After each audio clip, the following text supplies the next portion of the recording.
Johnny Fan is used to managing risks. He runs a firm offering loans in exchange for cryptocurrencies. We lend against Bitcoin, so if you're looking to borrow $140,000 worth of Australian dollars, then you would need at least $280,000 worth of Bitcoin as collateral. So we use that as a collateral to then allow you to borrow against.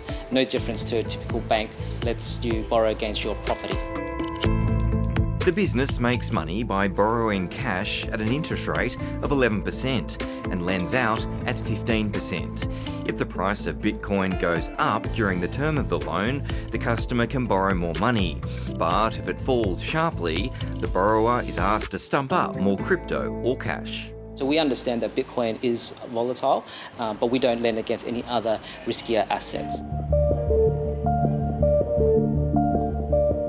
So Celsius was a crypto exchange.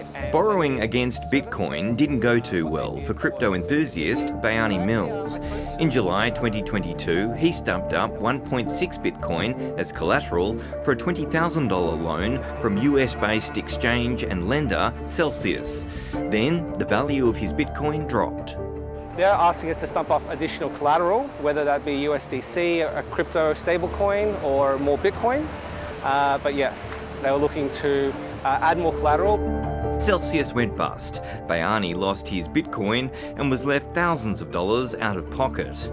Essentially, it was a bank run. Everyone's trying to take out their collateral all at the same time, but they didn't have the collateral to be able to release it back to consumers.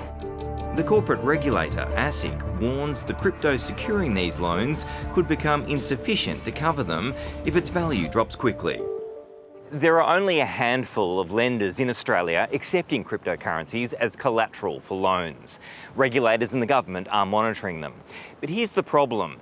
The industry itself wants to grow, but economists warn the further it grows, the more the industry represents a financial stability risk to Australia.